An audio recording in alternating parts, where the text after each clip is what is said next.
आप सभी लोगों से कहना है, जो भी मेरे दर्शक हैं, जो भी लोग मेरा वीडियो देख रहे हैं, उन सबको एक सलाह है कि पहली बार तो यदि आपके घर का कोई भी कैंडिडेट वाहन चलाता है तो सबसे पहले यदि उसकी उम्र 18 साल पूरी होती तो उसका आप ड्राइविंग लाइसेंस बनवाएं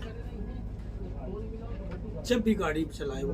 दूसरी बात, जब भी वाहन चलाए, अगर 2 पहिया चला रहे तो बिना हेलमेट के न चलाए।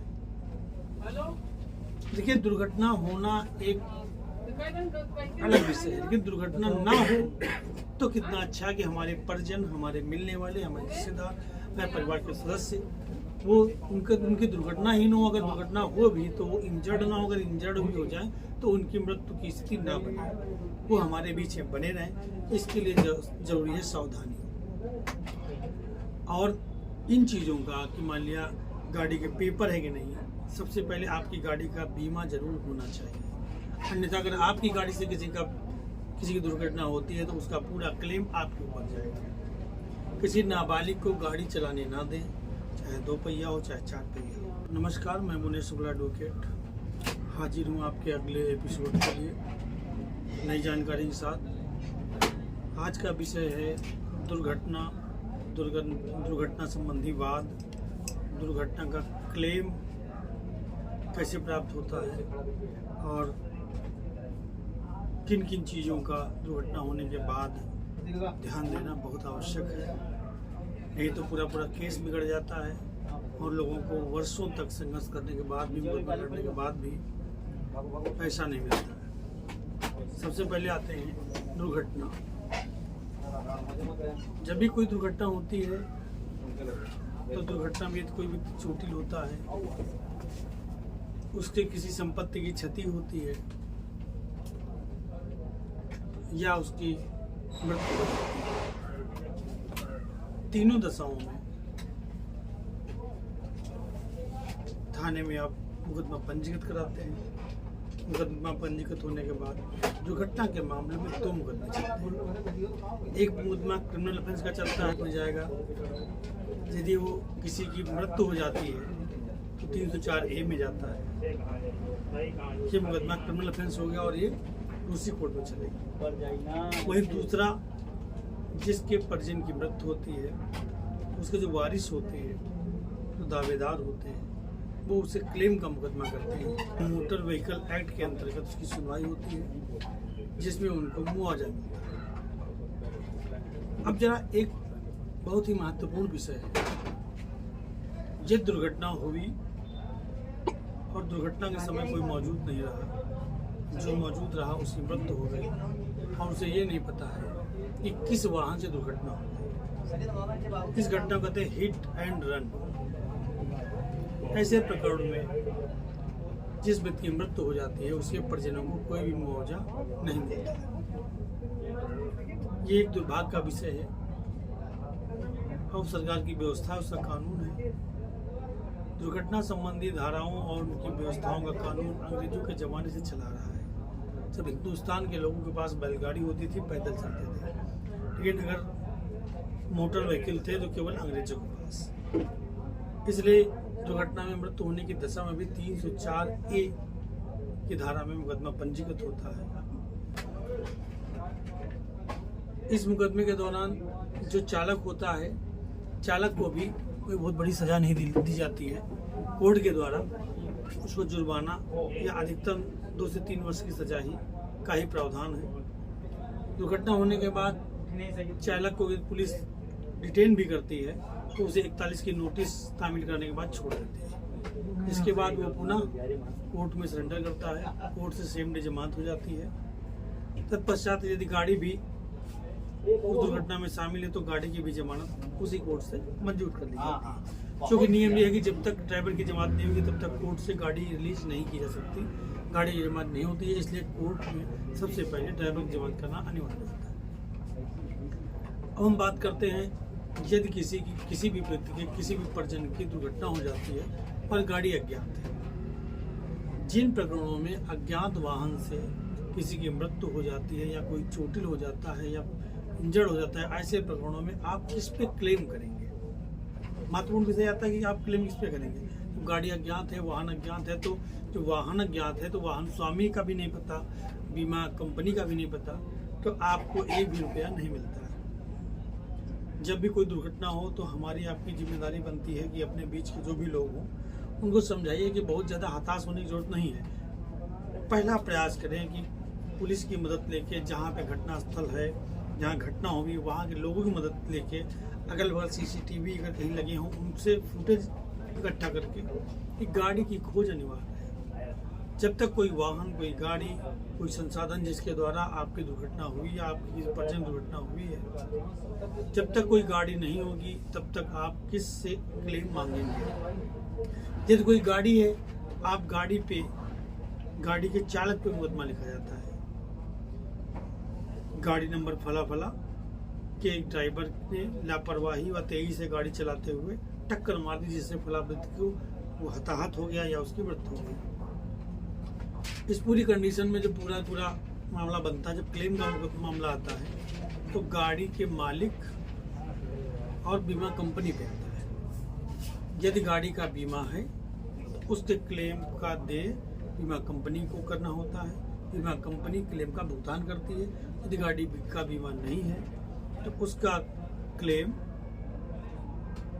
गाड़ी मालिक को करना होता है। ये नियम ही व्यवस्था है।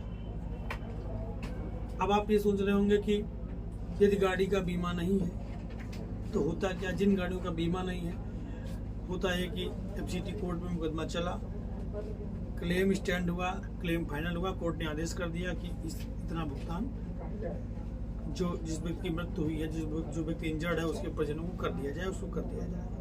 अब होता है, यदि मान लिया गाड़ी का बीमा नहीं है तो गाड़ी मालिक की स्थिति ये नहीं है वो कितना क्लेम दे सके, तो ये काम करता है कि वो उसके भागता है, फिर ऊपर कोर्ट में अपील करता है। मतलब काफ़ी जटिल प्रक्रिया होती जाती है। जो क्लेम आपको 2 साल में मिलना है उसके को 10 साल लग जाए, मुकदमा चलता है।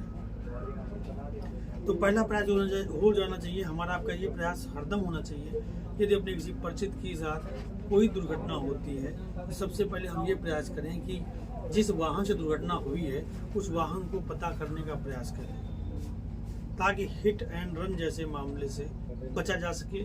यदि गाड़ी आ जाएगी, कोई भी वाहन उसमें इंक्लूड होगा, कोई भी वाहन पता चल जाएगा इस वाहन से घटना हुई है, तभी आपको क्लेम मिल सकता है, अन्यथा आपको कोई भी क्लेम नहीं मिलेगा।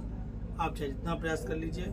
पुलिस ऐसे मुकदमों में FIR लगा देती है और मुकदमा बंद कर देती है। जब तक पुलिस चार्जशीट नहीं लगाएगी किसी गाड़ी जिससे दुर्घटना हुई उसके खिलाफ, तब तक आपका मुकदमा किसी भी सूरत में स्टैंड नहीं हो सकता। जब मुकदमा स्टैंड नहीं होगा तो आपको 1 भी रुपया क्लेम नहीं मिलता है। अब क्लेम कैसे स्टैंड होता है, इसके लिए भी कोर्ट की व्यवस्था है।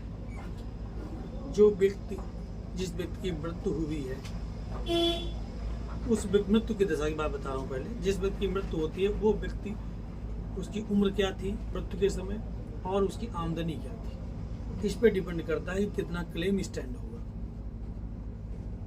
यदि कोई व्यक्ति 30 साल का है, 35 साल का है, 40 साल का, 45 साल का, 50 साल का है, उसी क्रम में बीमा राशि, मतलब बीमा कंपनी को देय राशि, मतलब क्लेम की राशि तय की जाती है। उसकी आमदनी क्या थी, मिनिमम आमदनी 4500 रुपया महीना मानी जाती है। यदि वो कुछ भी नहीं कर रहा है तो न्यूनतम मजदूरी जो मानी जाती है कोर्ट में, न्यूनतम आय मानी जाती है वो 4500 रुपया महीना। उस दर से आपको बीमा क्लेम का भुगतान किया जाता है। तो ये भी बहुत महत्वपूर्ण विषय है कि बीमा क्लेम लेने के लिए जब भी आप किसी अधिवक्ता को करें या आप अपने दिमाग में चीज रखें, या आप कोई भी किसी का प्रकरण आता है सामने, तो सबसे पहले आप ये प्रयास करिए कि यदि गाड़ी नहीं है, अज्ञात वाहन से हुआ है, तो पहला प्रयास करिए कि गाड़ी का पता लगाया जाए। पुलिस के द्वारा, आपके द्वारा, CCTV कैमरे के द्वारा जो चीज़ें वहाँ जब दुर्घटना हुई उस समय जो चीज़ तथ्य मौजूद हो, या किसी ने देखा हो, आपके परिवार किसी ने देखा हो, या मौके पर जो घटनास्थल पर लोग हों किसी ने देखा हो, तो वो चीज़ें आपके पॉजिटिव रूप में आती हैं और आपको क्लेम का भुगतान मिलता है। यदि अज्ञात वाहन है तो आपको 1 रुपया भी क्लेम नहीं मिलना है। और क्लेम किस दशा में तय होगा, क्लेम की गणना है वो मृतक व्यक्ति के उम्र और आमदनी के आधार पर तय होती है। उस व्यक्ति के ऊपर कितने लोगों की जिम्मेदारी थी, माता पिता बच्चे, उसके आधार पे भी उसको पैसा तय किया जाता है कि इसका इतना पैसा इसको क्लेम दे होगा। यही नहीं, जितने दिन केस पेंडिंग होता है उसका ब्याज भी कंपनी को, बीमा कंपनी को देना होता है या गाड़ी के मोटर मालिक को देना होता है। तो ये पूरी व्यवस्था है दुर्घटना क्लेम की। उसके बाद जो मैंने पहले बताया, इसमें 2 मुकदमे चलते हैं। एक मुकदमा चलता है क्लेम का, जो मोटर व्हीकल एक्ट कोर्ट में अलग से होता है, एमसीसी कोर्ट में। दूसरा क्रिमिनल ऑफेंस चलता है। क्रिमिनल ऑफेंस में चूंकि धारा 304A लगती है, तो उसमें 3 साल से ऊपर सजा का प्रावधान नहीं है। उसमें ड्राइवर के ऊपर जुर्माना होता है या अधिकतम इतनी सजा करके मामला खत्म हो जाता है।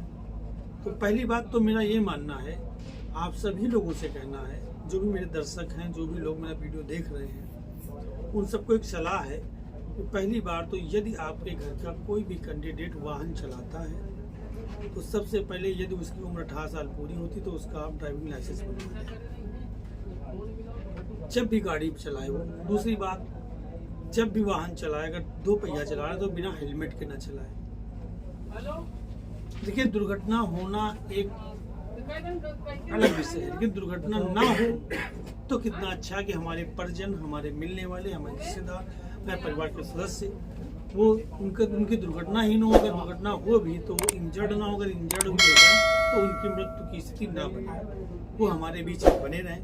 इसके लिए जरूरी है सावधानी। और इन चीज़ों का कि मान लिया गाड़ी के पेपर है कि नहीं, सबसे पहले आपकी गाड़ी का बीमा जरूर होना चाहिए।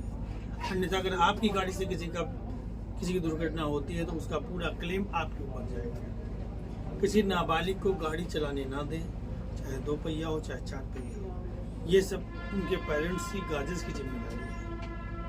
और बिना डीएल के, बिना बीमा की गाड़ी आप न चलाएं। बिना डीएल के किसी को मोटरसाइकिल न चलाने देना, 4 पहिया चलाने दें। मेरी आप सबको यही सलाह है कि अपने बच्चों को, अपने परिजनों को पूरी सावधानियां बरतने के लिए कहें और दुर्घटना ना हो, ये ज़्यादा अच्छा है। मेरे अन्य वीडियो देखने के लिए जुड़े रहिए। नमस्कार।